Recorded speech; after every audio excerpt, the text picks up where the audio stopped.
Halo teman-teman, sekarang kelompok saya akan membahas materi tentang teknik pemungutan pajak daerah dan retribusi daerah. Dalam materi ini ada 2 poin yang akan dibahas. Poin pertama adalah asas dan teori pemungutan pajak, dan poin kedua adalah teknik pemungutan pajak. Pertama yang akan saya bahas adalah asas pemungutan pajak. Pemasukan negara terbesar berasal dari sektor pajak. Apapun jenisnya, pajak dikenakan pada setiap warga negara yang telah menjadi wajib pajak. Biasanya, para wajib pajak memiliki identitas berupa NPWP. Mengingat pajak menyangkut kepentingan banyak orang, maka perlu diperhatikan dasar hukumnya serta asas pemungutan pajak yang jelas agar tercipta keadilan bagi setiap wajib pajak yang ada di Indonesia. Berikut ini adalah 7 asas pemungutan pajak yang berlaku di Indonesia, yaitu 1. Asas wilayah. Asas wilayah hampir sama dengan asas tempat tinggal.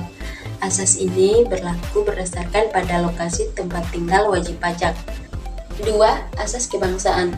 Asas ini mendasarkan pengenaan pajak pada setiap orang yang lahir dan tinggal di Indonesia. 3. Asas sumber.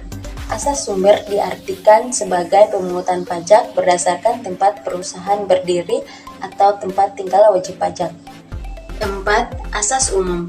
Asas umum diartikan sebagai pemungutan pajak yang dilakukan di Indonesia akan diterapkan pada setiap objek pajak dan wajib pajak secara umum. 5. Asas yuridis. Dasar pemberlakuan asas yuridis Indonesia adalah pasal 23 ayat 2 Undang-Undang 1945. 6. Asas ekonomis. Diartikan bahwa pemungutan pajak idealnya dapat meningkatkan perekonomian negara dan masyarakat secara umum. 7. Asas finansial. Artinya setiap wajib pajak akan dikenakan pajak berdasarkan kondisi finansial yang bersangkutan. Berikut teori pemungutan pajak. Beberapa teori yang mendukung hak negara untuk memungut pajak dari rakyatnya antara lain 1. Teori asuransi. Teori ini menyatakan bahwa negara bertugas untuk melindungi orang dan segala kepentingannya, meliputi keselamatan dan keamanan jiwa, juga harta bendanya. 2. Teori kepentingan. Teori ini awalnya hanya memerhatikan pembagian beban pajak yang harus dipungut dari seluruh penduduk.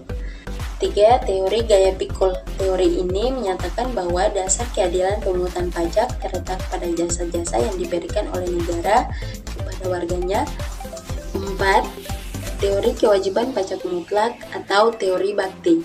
Berlawanan dengan ketiga teori sebelumnya yang tidak mengutamakan kepentingan negara di atas kepentingan warganya, teori ini mendasarkan pada organisasi Stadtler. 5. Teori asas gaya beli.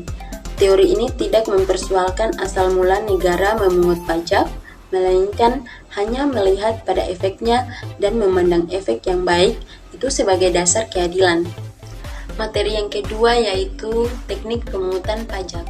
Teknik pemungutan pajak terdiri atas stelsel pajak, asas pemungutan pajak, dan sistem pemungutan pajak. 1. Stelsel pajak. Pemungutan pajak dapat dilakukan dengan 3 stelsel, yaitu A. Stelsel nyata atau real. Stelsel ini menyatakan bahwa pengenaan pajak didasarkan pada objek yang sesungguhnya terjadi. B. Stelsel anggapan atau fiktif. Stelsel ini menyatakan bahwa pengenaan pajak didasarkan pada suatu anggapan yang diatur oleh undang-undang. C. Stelsel campuran. Stelsel ini menyatakan bahwa pengenaan pajak didasarkan pada kombinasi antara stelsel nyata dan stelsel anggapan. 2. Asas pemungutan pajak. Terdapat 3 asas pemungutan pajak, yaitu A. Asas domisili atau asas tempat tinggal. Asas ini menyatakan bahwa negara berhak mengenakan pajak atas seluruh penghasilan wajib pajak yang bertempat tinggal di wilayahnya, baik penghasilan yang berasal dari dalam maupun luar negeri. B. Asas sumber. Asas ini menyatakan bahwa negara berhak mengenakan pajak atas penghasilan yang bersumber di wilayahnya, tanpa memerhatikan tempat tinggal, wajib pajak. C. Asas kebangsaan. Asas ini menyatakan bahwa pengenaan pajak dihubungkan dengan kebangsaan suatu negara. Misalnya, pajak bangsa asing di Indonesia dikenakan atas setiap orang asing yang bukan berkebangsaan Indonesia tetapi bertempat tinggal di Indonesia. 3. Sistem dan metode pemungutan pajak. Setiap negara di dunia memiliki sistem dan metode yang berbeda, sedangkan Indonesia memiliki 3 sistem yang berlaku dalam pemungutan pajak.